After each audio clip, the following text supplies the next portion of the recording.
ഇന്ത്യയുടെ അഗ്നി 6 ഇപ്പം നമുക്കറിയാം ഏറ്റവും പുതുതായി നടന്ന ഒരു പ്രോഗ്രാമിൽ പാകിസ്ഥാന്റെ ഒരു ചോദ്യത്തിന് ഇന്ത്യയുടെ അഗ്നി 6മായി ബന്ധപ്പെട്ട ഒരു ചോദ്യത്തിൽ US ഒഴിഞ്ഞു മാറുന്ന ഒരു സമ്മതം നമ്മൾ കണ്ടതാണ്. അപ്പം യഥാർത്ഥത്തിൽ എല്ലാവരും ആകാംക്ഷയോടെ എന്തുകൊണ്ടാണ് US ഈ ഇന്റർ കോണ്ടിനൽ ബാലിസ്റ്റിക് മിസൈൽ ഇതുമായി ബന്ധപ്പെട്ട് US എക്കാലത്തും ഭയങ്കര വിയോജിപ്പുള്ളതാണ്. മറ്റു രാജ്യങ്ങൾ ഈ സാധനം കൈക്കലാക്കുന്നതുമായി ബന്ധപ്പെട്ട് എന്ന് വിയോജിപ്പ് പ്രകടിപ്പിച്ചാണ്. അപ്പൊ പാകിസ്ഥാന്റെ ഈ ഒരു ചോദ്യത്തിന് എന്തുകൊണ്ടായിരിക്കും അമേരിക്ക ഒരു വല്ലാത്തൊരു മറുപടി കൊടുത്ത് വില്ലെ സ്കൂട്ടാവാൻ ഒഴിവാകാൻ നോക്കിയത്? ഇന്ത്യ അഗ്നി 6 പരീക്ഷണം നടത്തിയോ ഇല്ലയോ എന്നുള്ളത് ഈ കഴിഞ്ഞ കുറച്ച് ആഴ്ചകൾക്ക് മുമ്പ് വലിയ ചർച്ചാ വിഷയമായിരുന്നു. ഔദ്യോഗികമായിട്ട് അഗ്നി 6 എന്ന മിസൈല് വിക്ഷേപണം നടത്തിയിട്ടില്ല എന്നുള്ള നിലപാടാണ് ഇന്ത്യ സ്വീകരിച്ചിരിക്കുന്നത്. പക്ഷേ ഇന്ത്യ ആ മിസൈലിന് പേരിട്ടത് അഡ്വാൻസ്ഡ് അഗ്നി മിസൈൽ എന്നാണ്. അഡ്വാൻസ്ഡ് അഗ്നി മിസൈൽ വിത്ത് MIRV എന്ന് പറഞ്ഞാൽ multiple independently targetable re entry vehicle എന്ന് പറയുന്ന ഒരേ സമയം ഒരു മിസൈലിൽ നിന്നും ഒരു 10ഓ അല്ലെ 10-12 ഒക്കെ വാർഹെഡുകൾ പല വിഭിന്ന ലക്ഷ്യസ്ഥാനങ്ങളിലേക്ക് പോകുന്ന ഒരു ടെക്നോളജിയാണ്. അപ്പോൾ അത്തരം ഒരു മിസൈൽ ഇന്ത്യ പരീക്ഷിച്ചിരുന്നു. പക്ഷെ അതിന് അഡ്വാൻസ്ഡ് അഗ്നി മിസൈൽ എന്നാണ് ഇന്ത്യ പേരിട്ടത്. പക്ഷെ ചില രാജ്യങ്ങളൊക്കെ ഇത് 10,000 കിലോമീറ്ററിലധികം സഞ്ചരിക്കാൻ ശേഷിയുള്ള ഒരു ഇന്റർ കോണ്ടിനെന്റൽ ബാലിസ്റ്റിക് മിസൈലാണെന്നും ഇത് യഥാർത്ഥത്തിൽ ഇന്ത്യയുടെ അഗ്നി 6 പരീക്ഷണമായിരുന്നു എന്നും പറയുന്നുണ്ട്. അപ്പൊ ഇതിന്റെ അടിസ്ഥാനത്തിലായിരിക്കണം ഈ കഴിഞ്ഞ ദിവസം സിംഗപ്പൂരിലെ ഷാങ്ക്രില ഡയലോഗ് എന്ന ഒരു പ്രതിരോധ സെമിനാറുണ്ട്. അത് എല്ലാ വർഷവും നടക്കുന്നതാണ്. അത് വലിയ ഹൈ പ്രൊഫൈൽ ആയിട്ടുള്ള ആൾക്കാർ പങ്കെടുക്കുന്ന ഒരു അന്താരാഷ്ട്ര അവലോകനമാണ്. ഈ അവലോകനത്തിൽ അമേരിക്കയുടെ വാർ സെക്രട്ടറി ആയിട്ടുള്ള യുദ്ധകാര്യ സെക്രട്ടറിയായ പീറ്റ് ഹെഗ്സത്ത് പങ്കെടുത്തിരുന്നു. അപ്പോൾ അതിനുശേഷം നടന്ന ഒരു പത്രസമ്മേളനത്തിൽ പാകിസ്ഥാനിലെ ഒരു പത്രപ്രവർത്തകൻ പീറ്റ് ഹെഗ്സത്തിനോട് ഈ ഒരു ചോദ്യം ചോദിച്ചു. അതായത്, നിങ്ങൾ ഇന്റർ കോണ്ടിനെന്റൽ ബാലിസ്റ്റിക് മിസൈൽ ഏത് രാജ്യം വിക്ഷേപിച്ചാലും നിങ്ങൾ അതിനെ എതിർക്കാറുണ്ട്, അവർക്ക് നേരെ ഉപരോധങ്ങൾ പ്രഖ്യാപിക്കാറുണ്ട്. പക്ഷെ ഇന്ത്യ ഈ അടുത്ത സമയത്ത് 10,000 കിലോമീറ്റർ ദൂര പരിധിയുള്ള അഗ്നി 6 വിക്ഷേപിച്ചപ്പോൾ എന്തുകൊണ്ടാണ് നിങ്ങൾ മിണ്ടാതിരുന്നതെന്ന് ചോദിച്ചു. അപ്പോൾ അദ്ദേഹം അതിന് ഞാൻ ഒരു രാജ്യത്തെയും പേരെടുത്ത് വിമർശിക്കില്ല എന്ന് മറുപടി കൊടുക്കുകയും ഇന്ത്യ ഒരു അതിശക്തമായ സൈനിക ശേഷിയുള്ള ഒരു രാജ്യമാണെന്നും അതിവേഗം ഇന്ത്യ അതിൻ്റെ സൈനിക ശേഷി നവീകരിക്കുകയാണെന്നും ഒക്കെയുള്ള രീതിയിലുള്ള മറുപടിയാണ് കൊടുത്തത്. അപ്പോൾ ഇതിൽ നിന്നും ഉണ്ടാകുന്ന ഒരു ചോദ്യം, യഥാർത്ഥത്തിൽ ഇന്ത്യ അഗ്നി 6 വിക്ഷേപിച്ചോ എന്നുള്ളതാണ്. അങ്ങനെ ഒരു സംശയം ഇപ്പോൾ പലരും പ്രകടിപ്പിക്കുമ്പോൾ അഗ്നി 6 എന്ന് ഇന്ത്യ പേരിട്ടിട്ടില്ല ഔദ്യോഗികമായിട്ട്. അതിനാൽ തന്നെ അതൊരു സ്ഥിരീകരിക്കപ്പെട്ട വാർത്തയുമല്ല. പക്ഷേ ഇന്ത്യയുടെ അഗ്നി 5ന്റെ അഡ്വാൻസ്ഡ് വെർഷൻ ഇന്ത്യ വിക്ഷേപിച്ചു എന്നത് ഒരു യാഥാർത്ഥ്യമാണ്. സാധാരണഗതിയിൽ ഒരു മിസൈലിന്റെ വാർഹെഡിന്റെ ഭാരം കുറയ്ക്കുകയാണെങ്കിൽ ആ മിസൈലിന് കൂടുതൽ ദൂരം സഞ്ചരിക്കാം എന്നുള്ളതാണ് അതിലെ ഒരു ശാസ്ത്രീയ വശം. അതായത് അഗ്നി 5 സാധാരണഗതിയിൽ ഏതാണ്ട് 1.5 ടൺ തൊട്ട് 3 ടൺ വരെയുള്ള വാർഹെഡുകൾ വഹിക്കാൻ ശേഷിയുള്ള ഒരു മിസൈലാണ്. ഇന്ത്യ അതിൻ്റെ പ്രഖ്യാപിച്ചിട്ടുള്ള അതിൻ്റെ ദൂരപരിധി എന്ന് പറഞ്ഞാൽ 5500 കിലോമീറ്റർ റേഞ്ച് ഉള്ള ഒരു മിസൈലായിട്ടാണ് ഇന്ത്യ അതിനെ പ്രഖ്യാപിച്ചിരിക്കുന്നത്. പക്ഷേ ആ മിസൈലിന് യഥാർത്ഥത്തിൽ 8500 കിലോമീറ്റർ റേഞ്ച് ഉള്ളതായിട്ടാണ് ചൈന പറയുന്നത്. അതിൻ്റെ ഫുൾ റേഞ്ച് ഇന്ത്യ വെളിപ്പെടുത്താത്തതാണെന്നാണ് അവർ പറയുന്നത്. അപ്പോൾ ഈ 3 ടണ്ണോ അല്ലെങ്കിൽ 2 ടണ്ണോ ഉള്ള ഒരു മിസൈല് 8000 കിലോമീറ്റർ അത് വഹിച്ചുകൊണ്ട് പോകാൻ അതിന് പറ്റുമെങ്കിൽ അതിൻ്റെ വാർഹെഡിൻ്റെ ഭാരം 1 ടണ്ണായിട്ട് കുറയ്ക്കുകയാണെങ്കിൽ തീർച്ചയായിട്ടും അത് 11,000 കിലോമീറ്റർ പോകും. അത് ശാസ്ത്രീയമായിട്ട് അംഗീകരിക്കപ്പെട്ട ഒരു സത്യമാണ്. അപ്പം ഈ മിസൈലുകളുടെ വാർഹെഡിന്റെ ഭാരം വെച്ചിട്ടാണ് യഥാർത്ഥത്തിൽ മിസൈലുകളുടെ റേഞ്ച്, ബാലിസ്റ്റിക് മിസൈലുകളുടെ റേഞ്ച് പറയുന്നത്. അപ്പോൾ ആ അർത്ഥത്തിൽ ഒരുപക്ഷെ അത് ശരിയായിരിക്കാം, ഇന്റർ കോണ്ടിനെന്റൽ ബാലിസ്റ്റിക് മിസൈൽ തന്നെ ആയിരിക്കാം. എന്തായാലും ശരി, പീറ്റ് ഹെഗ്സത്ത് ഇന്ത്യയെ ഒരു വലിയ സൈനിക ശക്തിയായിട്ട് അവിടെ വെച്ച് വിശേഷിപ്പിച്ചിരിക്കുന്നു. ഇനി അമേരിക്ക തൽക്കാലം ഈ ഒരു വിഷയത്തിൽ ഇടപെടാൻ സാധ്യതയില്ല.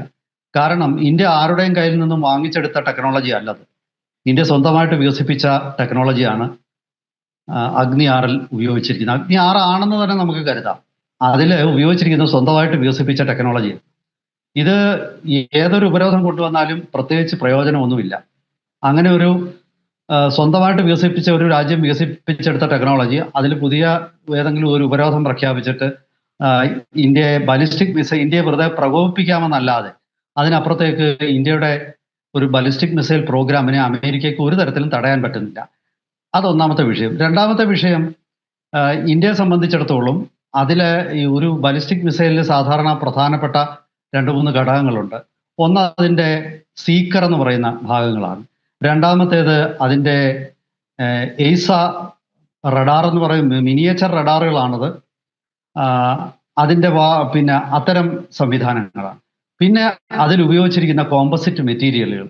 കാരണം ബലിസ്റ്റിക് മിസൈലുകളൊക്കെ തന്നെ അന്തരീക്ഷത്തിന് വെളിയിലേക്ക് പോയിട്ട് അത് റീ എൻട്രി നടത്തി തിരിച്ചു വരികയാണ് ചെയ്യുന്നത്. അങ്ങനെ തിരിച്ചു വരുമ്പോൾ അത് അതിൻ്റെ ടാർഗറ്റിനോട് അടുത്തെത്തുമ്പോൾ അതിന് വലിയ വേഗത ഉണ്ടായിരിക്കും. ഇപ്പം അഗ്നി 5-ന്റെ വേഗത മാക്ക് 23 ഒക്കെ വരുമെന്നാണ് പറയുന്നത്. അതായത് നമ്മൾ കരുതേണ്ടത് ഈ ബ്രഹ്മോസിന്റെ വേഗത മാക്ക് 3 ഈ അഗ്നി 5-ന്റെ പിന്നെ ഒരു ടാർഗറ്റിലേക്ക് അടുക്കുമ്പോഴുള്ള ഈ വേഗത മാക്ക് 20 ഒക്കെ ഉണ്ട്. പക്ഷേ ബാലിസ്റ്റിക് മിസൈൽ എന്നുള്ള നിലയ്ക്ക് അതൊരു പ്രഡിക്റ്റബിൾ പാത്താണ്, ട്രാജക്ടറി എന്ന് പറയും. അതായത് പിന്നെ ഒരു നിശ്ചിത ട്രാജക്ടറിയിലൂടെയാണ്. പക്ഷേ ഒരു പിന്നെ ബ്രഹ്മോസിനെ പോലുള്ള ഒരു മിസൈല് അങ്ങനെ ഒരു നിശ്ചിത ട്രാജക്ടറി ഇല്ല. അതുകൊണ്ട് തന്നെ മിസൈൽ പ്രതിരോധ സംവിധാനത്തിന് അതിനെ ഒന്നും ചെയ്യാൻ പറ്റത്തില്ല. പക്ഷെ ഇതിന് വേഗത അതിൻ്റെ പല മടങ്ങുണ്ടെങ്കിൽ പോലും അത് ആ ട്രാജക്ടറി എന്ന് പറയുന്ന അതിൻ്റെ ലക്ഷ്യസ്ഥാനത്തേക്ക് വരുന്ന ഒരു പാത അത് ഒരു നിശ്ചിത പാതയായിരിക്കും. പക്ഷെ എന്നിരുന്നാൽ പോലും ഈ MIRV ഘടിപ്പിച്ച ഒരു മിസൈല് അതിനെ പ്രതിരോധിക്കുക എളുപ്പമല്ല. ഈ കഴിഞ്ഞ ദിവസങ്ങളിൽ യുക്രൈന് നേരെ ഓർഷനിക് എന്ന ഒരു മിസൈല് റഷ്യ പ്രയോഗിച്ചിരുന്നു. അത് ഏതാണ്ട് 5000-നും 6000-നും കിലോമീറ്റർ ഇടയ്ക്ക് റേഞ്ചുള്ള ഒരു ബാലിസ്റ്റിക് മിസൈലാണ്. ആ ബാലിസ്റ്റിക് മിസൈലിന് ടെർമിനൽ ഫേസ് എന്ന് പറയുന്ന, ഞാനിപ്പോൾ മുമ്പേ പറഞ്ഞല്ലോ അതിൻ്റെ ലക്ഷ്യസ്ഥാനത്തോട് അടുക്കുമ്പോഴുള്ള വേഗത, ടെർമിനൽ ഫേസിലെ വേഗത ഏതാണ്ട് മാക്ക് 13. അതിലും എത്രയോ വേഗതയുണ്ട് ടെർമിനൽ ഫേസിലെ അഗ്നി 5-നും അതുപോലെ നമ്മൾ വിക്ഷേപിച്ച അഡ്വാൻസ്ഡ് അഗ്നിക്കും. അപ്പോൾ സ്വാഭാവികമായിട്ടും അമേരിക്കയ്ക്ക് അറിയാം ഇത്രയധികം, അതായത് സീക്കറുകള്, നാവിഗേഷൻ സിസ്റ്റം, അതുപോലെ കോമ്പസിറ്റ് മെറ്റീരിയല്, പിന്നെ അതിൽ ഘടിപ്പിച്ചിരിക്കുന്ന റഡാറുകൾ, ഇങ്ങനെയൊക്കെയുള്ള എല്ലാ തരത്തിലും സ്വന്തം ടെക്നോളജി വികസിപ്പിച്ചെടുത്ത ഒരു രാജ്യത്തിന് മേൽ ഉപരോധം കൊണ്ടുവന്നാൽ അതൊരു യാതൊരു രീതിയിലും ആ ഒരു പ്രോജക്റ്റിനെ തടയാൻ അമേരിക്കയ്ക്ക് പറ്റില്ല എന്നുള്ള തിരിച്ചറിവ് കൊണ്ടായിരിക്കണം അമേരിക്ക തന്ത്രപൂർവ്വം പാകിസ്ഥാന്റെ ചോദ്യങ്ങൾക്ക് ഒഴിവാക്കിയത്. എന്തായാലും അമേരിക്ക ഇന്ത്യക്ക് ICBM ഉണ്ട് എന്നുള്ള ഒരു യാഥാർത്ഥ്യത്തിലേക്ക് അമേരിക്ക എത്തിച്ചേർന്നിരിക്കുന്നതായിട്ടാണ് ഞാൻ വിലയിരുത്തുന്നത്. കാരണം അതിനെക്കുറിച്ച് അമേരിക്ക തൽക്കാലം കണ്ടില്ല എന്നടിക്കും. ഇന്ത്യക്ക് ICBM ഉണ്ട് എന്നുള്ളത് അമേരിക്കയ്ക്കും അറിയാം, ഇന്ത്യക്കും അറിയാം, മറ്റെല്ലാ രാജ്യങ്ങൾക്കും അറിയാം, ചൈനയ്ക്കും അറിയാം. അപ്പോ ആ ഒരു തിരിച്ചറിവ് ICBM രാജ്യങ്ങൾ ഇപ്പോൾ ഇന്ത്യ കൂടാതെ റഷ്യക്ക് ഉണ്ട്, അമേരിക്കക്ക് ഉണ്ട്, അതേപോലെ ചൈനയ്ക്ക് ഉണ്ട്. നമ്മളെ തൊട്ടടുത്ത് കിടക്കുന്ന പാകിസ്ഥാന് ഈ ഒരു ICBM ടെക്നോളജി ഉണ്ടോ? ഇല്ല. പാകിസ്ഥാന്റെ പരമാവധി ദൂരെ സഞ്ചരിക്കുന്ന പാകിസ്ഥാന്റെ ബാലിസ്റ്റിക് മിസൈൽ 2750 കിലോമീറ്റർ ആണ്. ഷഹീൻ 3 ആ മിസൈലിന്. ഷഹീൻ 3 അതുകൊണ്ട് തന്നെ പാകിസ്ഥാനെ സംബന്ധിച്ച ഒരു പരിമിതിയാണ്. അതായത് പാകിസ്ഥാൻ ഒരിക്കലും ഇന്ത്യയുടെ എല്ലാ നഗരങ്ങളിലും എത്താൻ പറ്റില്ല പാകിസ്ഥാൻ മിസൈലുകൾക്ക്. പിന്നെ പാകിസ്ഥാൻ അതിനുവേണ്ടി ചെയ്യുന്നത് ഈ അതിർത്തിയിലുള്ള, അതായത് ഇപ്പൊ ഡൽഹി തീർച്ചയായിട്ടും അതിന്റെ പരിധിപ്പെടുന്നതാണ്. അതുപോലെ തന്നെ പഞ്ചാബ്, UP, വടക്കേ ഇന്ത്യയിലെ പല ഭാഗങ്ങളും ഈ 2750 കിലോമീറ്റർ എന്ന പരിധിയിൽ പെടുന്നതാണ്. പാകിസ്ഥാനെ മറികടക്കണമെങ്കിൽ പാകിസ്ഥാന് ഒരു സബ്മറീൻ ലോഞ്ച്ഡ് ബാലിസ്റ്റിക് മിസൈൽ ഉണ്ടാവേണ്ടതുണ്ട്. പാകിസ്ഥാൻ ആ ടെക്നോളജിയും ഇല്ല. ഈ അടുത്ത കാലത്ത് ചൈനയോട് അത്തരം ഒരു മിസൈലും സബ്മറീനും തരാമോ എന്ന് പാകിസ്ഥാൻ ചോദിച്ചിരുന്നു. ചൈന അത് നിഷേധിച്ചിരുന്നു. സത്യത്തിൽ അതൊരു അപഹാസ്യമായ ചോദ്യമാണ്. കാരണം ലോകത്തിൽ ഒരു രാജ്യവും ലോക ചരിത്രത്തിൽ ഇന്നേ വരെ വേറൊരു രാജ്യത്തിന് ഒരു സബ്മറീൻ ലോഞ്ച്ഡ് ബാലിസ്റ്റിക് മിസൈൽ കൊടുത്തിട്ടില്ല. അങ്ങനെ കൊടുക്കില്ല. കാരണം അത് വളരെ ക്ലോസ്ലി ഗാർഡഡ് സീക്രട്ട് ആണ്. അത് ഓരോ രാജ്യവും ഇന്ത്യ അത് സ്വന്തമായിട്ട് ഉണ്ടാക്കിയതാണ്. കാരണം ഈ സബ്മറീൻ ലോഞ്ച്ഡ് ബാലിസ്റ്റിക് മിസൈലുകൾ എന്ന് പറയുന്നത് അത് 2 ഘട്ടമായിട്ടാണ് അത് പ്രവർത്തിക്കുന്നത്. ആദ്യം ഈ മുങ്ങിക്കപ്പലുകളിൽ നിന്നും അതിലെ കാനിസ്റ്ററിൽ നിന്നും ഈ മിസൈൽ വേർപെട്ടിട്ട് അത് പോപ്പ് ടെക്നോളജി മൂലം സമുദ്രത്തിന്റെ മുകളിലേക്ക് ഉയർന്നു വരും. അങ്ങനെ ഉയർന്നു വരുന്ന ഈ മിസൈൽ ഈ സമുദ്ര ഉപരിതലത്തിൽ വരുമ്പോഴാണ് അത് സ്വയം ഇഗ്നൈറ്റ് ചെയ്യപ്പെടുന്നത്. അതായത് അത് അവിടുന്ന് പിന്നീട് ലോഞ്ച് ചെയ്യപ്പെടുക സമുദ്ര ഉപരിതലത്തിൽ. അപ്പോൾ അത് വളരെ കോംപ്ലക്സ് ആയിട്ടുള്ള ഒരു ടെക്നോളജിയാണ്. അത് ഉണ്ടെങ്കിൽ മാത്രമേ ഒരു രാജ്യത്തിന് അണുവായുധം ഉള്ളത് കൊണ്ട് പ്രയോജനമുള്ളൂ. അപ്പൊ അണുവായുധം കയ്യിലുണ്ടാന്ന് വെച്ചാൽ അത് പ്രയോഗിക്കണ്ടേ? അത് 2-3 മാർഗങ്ങളാണ് പ്രയോഗിക്കാവുന്നത്. ഒന്ന്, കരയിൽ നിന്നും ഒരു മിസൈൽ ഘടിപ്പിച്ച് ശത്രുവിന്റെ രാജ്യത്തേക്ക് വിടുക. അത് ബാലിസ്റ്റിക് മിസൈലുകളാണ് ഈ ന്യൂക്ലിയർ വാർ ഹെഡ് വഹിക്കുന്നത്.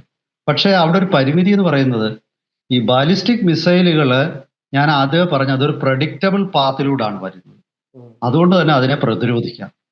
രണ്ടാമത്തെ മാർഗം എന്ന് പറയുന്നത് വിമാനത്തിൽ നിന്നും ഇപ്പം കൊണ്ടിടുക എന്നുള്ള.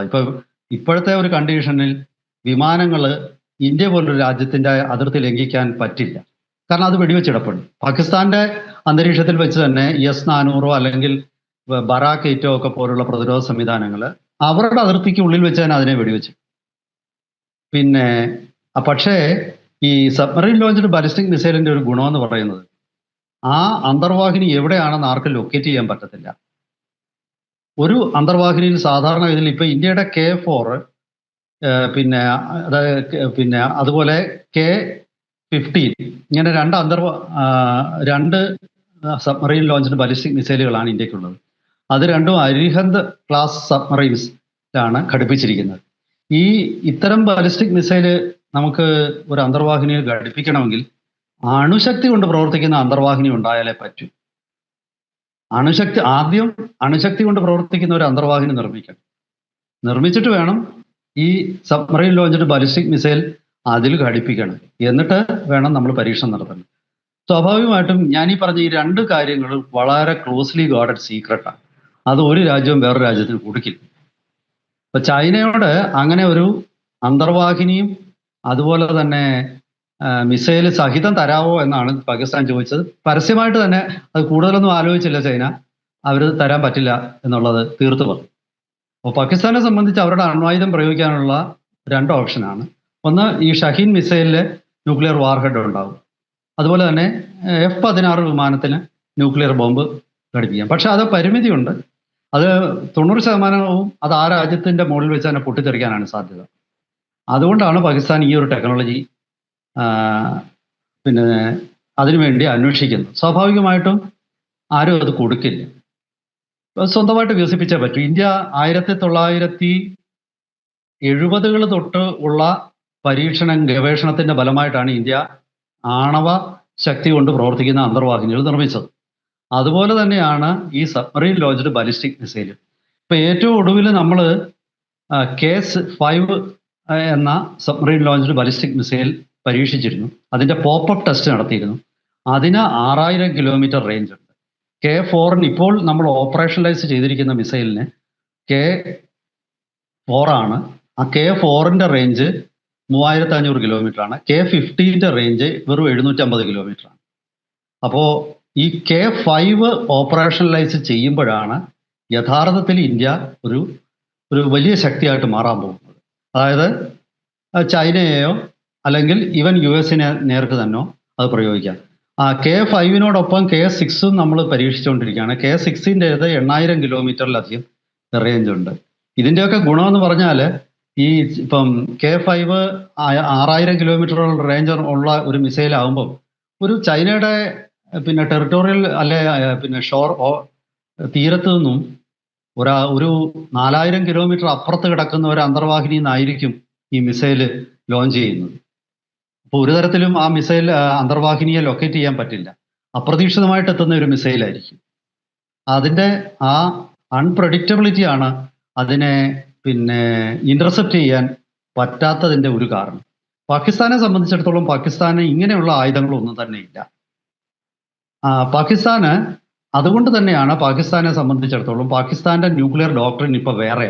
അവരത് സബ് കിലോട്ടൺ വാർഹെഡ് എന്ന് പറയുന്നുണ്ടാക്കി, ചെറിയ ന്യൂക്ലിയർ വാർഹെഡ് ഉണ്ടാക്കിയിട്ട് അവരുടെ രാജ്യത്ത് ഇന്ത്യ ആക്രമിക്കുകയാണെങ്കിൽ മാത്രമേ അവർക്ക് ന്യൂക്ലിയർ ആയുധങ്ങൾ അവർ പ്രയോഗിക്കുകയുള്ളൂ എന്നുള്ള ഒരു രീതിയിലേക്ക് അവർ വന്നത്. അതായത് ഇന്ത്യൻ സൈന്യം പാകിസ്ഥാനെ പിടിച്ചെടുക്കാനായിട്ട് ചെല്ലുകയാണെങ്കിൽ ഈ പറഞ്ഞ ചെറിയ ന്യൂക്ലിയർ വാർഹെഡ് ഇന്ത്യൻ സൈന്യത്തിന് നേരെ അവർ പ്രയോഗിക്കും. അപ്പം അവരുടെ രാജ്യത്തോട്ട് കയറാം. പക്ഷെ അവരുടെ രാജ്യത്തിൽ വെച്ച് തന്നെ ഇത് പൊട്ടുമ്പോൾ അവരുടെ ആൾക്കാരും മരിക്കും. അത് വേറൊരു കൊളാട്രൽ ഡാമേജ് ആണ്. പക്ഷെ അതല്ലാതെ തൽക്കാലത്തേക്ക് അവർക്ക് നിവൃത്തിയില്ല.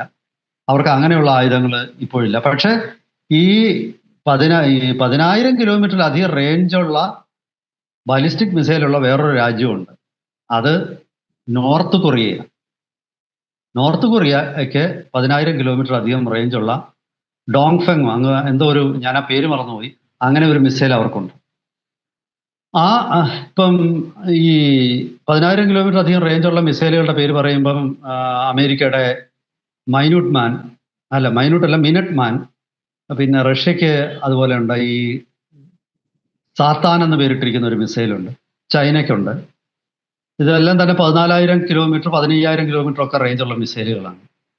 അപ്പോൾ ഒരു പക്ഷേ ആ ക്ലബിൽ ഇന്ത്യ എത്തിക്കഴിഞ്ഞിരിക്കുന്നു എന്നാണ് ഞാൻ മനസ്സിലാക്കുന്നത്. സർക്കാർ അത് അനൗൺസ് ചെയ്തിട്ടില്ല. അമേരിക്ക അത് മനസ്സിലാക്കിയിട്ടുണ്ട്. പക്ഷെ അമേരിക്ക തൽക്കാലം അതിനെക്കുറിച്ച് ബോധം ചെയ്യുന്നില്ല. ഒരുപക്ഷെ ഇറാൻ യുദ്ധത്തിലും, പിന്നെ മാത്രമല്ല ഒരു കാര്യം കൂടെ പറഞ്ഞ് ഞാൻ അവസാനിപ്പിക്കാം. ഇന്നലെ പിന്നെ പീറ്റ് ഹെക്സത്ത് പറഞ്ഞ ഒരു കാര്യം, ദക്ഷിണ ഏഷ്യയിലെ അതുപോലെ ഇന്ത്യൻ മഹാസമുദ്രത്തിലെയും ശാക്തിക സമതുലിതാവസ്ഥയ്ക്ക് ഇന്ത്യ ആവശ്യമാണ്. ഇന്ത്യ വലുതായിട്ട് കോൺട്രിബ്യൂട്ട് ചെയ്യുന്നുണ്ടെന്നാണ് പറഞ്ഞത്. അതായത് ഇന്ത്യ ഇല്ലെങ്കിൽ ചൈന ഇവിടുത്തെ ദക്ഷിണേഷ്യയിലെയും പിന്നെ സൗത്ത് ഈസ്റ്റ് ഏഷ്യയിലെയും ഏക വൻശക്തിയായിട്ട് മാറും. തൽക്കാലം അതിനേക്കാൾ അമേരിക്കയ്ക്ക് താല്പര്യം ഇന്ത്യയും കൂടെ അതുപോലൊരു സമാനമായ ശക്തിയായിട്ട് ഇവിടെ ഒരു ശാക്തിക സമതുലിതാവസ്ഥ ഉണ്ടാക്കിയെടുക്കുകയാണ്. അതിനാൽ തന്നെ ഇന്ത്യയെ ഈ വിഷയത്തിൽ കുറ്റപ്പെടുത്താനോ തള്ളിപ്പറയാനോ അമേരിക്ക തയ്യാറല്ല എന്ന് വളരെ വ്യക്തമായ സൂചനയാണ് പീറ്റ് ഹെക്സത്ത് നൽകിയത്. കൂടുതൽ വിശദാംശങ്ങൾ പുറത്തു വരുന്ന മുറയ്ക്ക് നമുക്ക് വീണ്ടും പ്രേക്ഷകരെ അതുമായിട്ട് സമീപിക്കാം. അതുവരെ എല്ലാവർക്കും നമസ്കാരം.